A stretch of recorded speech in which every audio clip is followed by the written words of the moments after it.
What's going on, YouTube? It's your boy Darren. I'm the Bowtie Fragrance Guy, and I love looking good and smelling amazing. So if you're like me and you love to do just that, look good and smell great, then guess what? You've come to the right channel.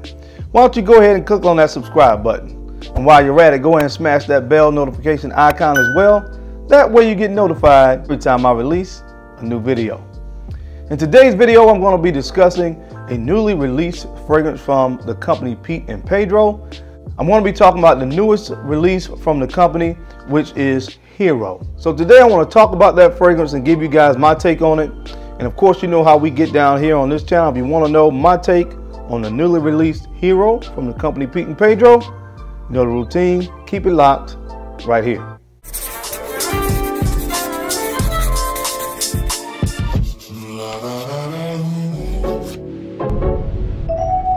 Guys, I'm back. Thank you so much for keeping it locked in. Let's go ahead and jump right into the video. So first of all, let's take a look at the presentation on Hero. It comes in a relatively simple box. It's a nice navy blue color, and of course it says Hero on the front by Pete Pedro. This is a 50 milliliter bottle, and this is what the bottle looks like. Very simplistic design. Nothing to write home about the presentation itself, but of course it's more so about what's on the inside. It's what's on the inside that counts, right? I've already sprayed this fragrance on this hand, and I also sprayed the fragrance that this was inspired by on this hand. Just like the initial fragrance release from Pete Pedro, which was Rebel, that was inspired by Creed's Aventus, this particular fragrance was inspired by the best-selling men's fragrance of all time, which is Acqua Di Gio from Giorgio Armani. So I sprayed Acqua Di Gio on this hand and I sprayed Hero on this hand, and I kind of did a side-by-side comparison. Now I will say this holds true to the fact that this is not a clone of Acqua Di Gio by any stretch of the imagination, because while I do pick up some similarities between the two scents, they are definitely not a clone. So Hero is definitely not a clone of Acqua Di Gio, although you do pick up some of the similarities. You get that nice aquatic vibe that you get from Acqua Di Gio, and you get some of the kind of floral nuances, but this fragrance is a lot spicier than Acqua Di Gio. And the dry down, they go in a different direction as well on the dry down. Now there are two other fragrances that I feel like Hero does resemble even closer than Acqua Di Gio, and I'll talk about those two fragrances closer to the end of the video. But there are two other fragrances that this smells a lot more similar to my nose than Acqua Di Gio. So when this fragrance opens up, you get a nice blend of citrus notes. You get orange, you get lime, and bergamot. And just as the case a lot of times in fragrances, the citrus notes are a little bit fleeting in the fragrance, so they don't stick around a long time, but they do give it a nice, fresh citrus opening. Now, I will be, of course, 100% honest. There is something a little bit off-putting to me in the first 2-3 minutes of the opening. I'm not sure what it is, and I can't quite put my finger on it, because when I look at the note breakdown, there's nothing but citrus notes listed in the opening, but it's something slightly, this kind of floral thing I get in the opening that's mixing with the citruses, maybe that's a little bit off-putting in the first 2-3 minutes, but it's not a deal breaker here because it does go away after that first 2-3 minutes. So I'm not quite sure what that was. Now, where this fragrance starts to really differentiate itself from Acqua Di Gio is when you start to get introduced to the heart of this fragrance. This fragrance is a lot spicier than what you get with Acqua Di Gio. Now there's a note in here that I've never really seen before. It's called Scintillating Mole. I think that's the way you pronounce that. And I had never seen that before used in a fragrance, so I had to look that one up. And what it is basically is a spicy note that really resembles like pink peppercorn or a peppery type note.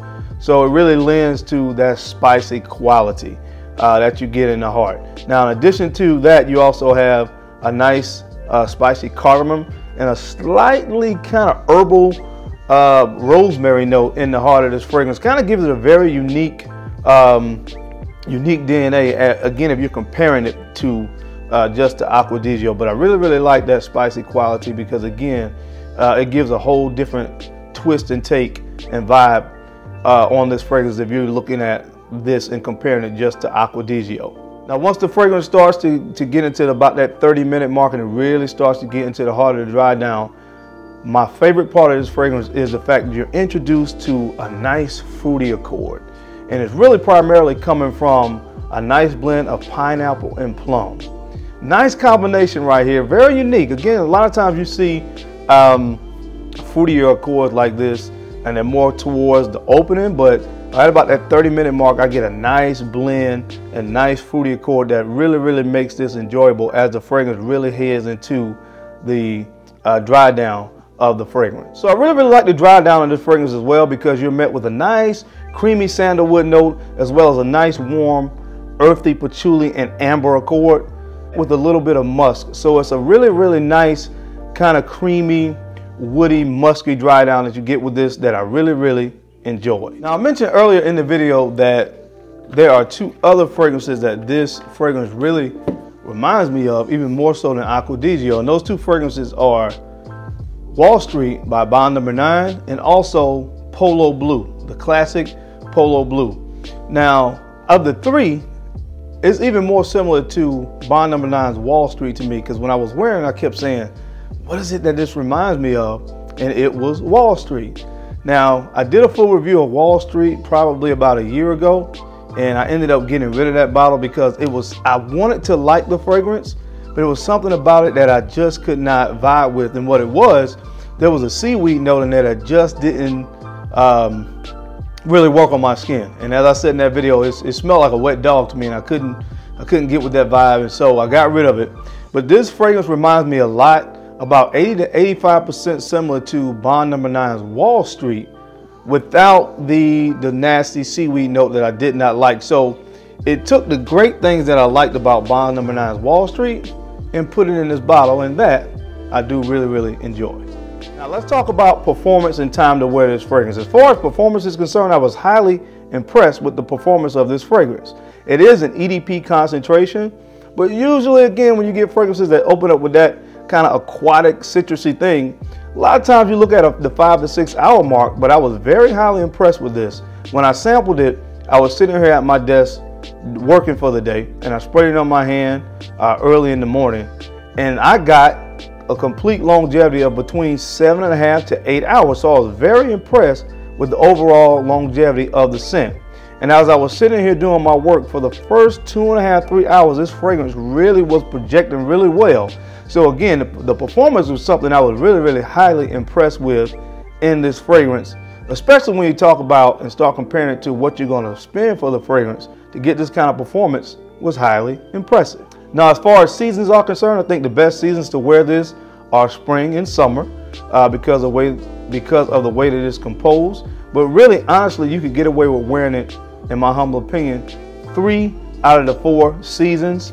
Although, of course, if you're going to be inside, would be a nice scent to wear to work, even in the winter time as well. Could be a signature scent worthy fragrance, honestly, but I think the best seasons are going to be spring and summer. Now, again, this bottle right here is a 50 milliliter bottle, and you're going to pay $49 for it. So I think it's a good value proposition for the price because of the performance. You know, a fragrance that you can get a nice 7 to 8 hours out of and pay less than 50 bucks is pretty good value to me, in my humble opinion. But the guys over at Pete and Pedro were nice enough to send my viewers an extra 20% discount code. So if you guys want to try this fragrance out, then you can use the code BOWTIE20 and you'll get an additional 20% off of the $49 price that you'll spend for this 50 ml bottle. So if that's something that you guys are interested in doing, I will leave that link down below so you can go over and check the fragrance out. So guys, my overall view on the fragrance is it's a great fragrance for the price. Again, you're only going to pay $49, and then again if you use the 20% off code, it's going to knock it down even more. So for that price, again, I think this is something that you may want to take a look at. So if you're interested, as I said before, I'll leave that link down below so you guys can go and check it out. All right, guys, that's my time. Thank you so much for taking the time out to watch this video on the newest release from Pete and Pedro, Hero. Don't forget to take the time to like, comment, and subscribe, and share these videos out to other folks that you think could use this information or find me entertaining. because I'm your main man, Darren, the bow tie fragrance guy. I love to look good, and of course, I love to smell amazing. So until next time, guys, keep looking good, keep smelling even better. I'll catch you on the flip side. Peace.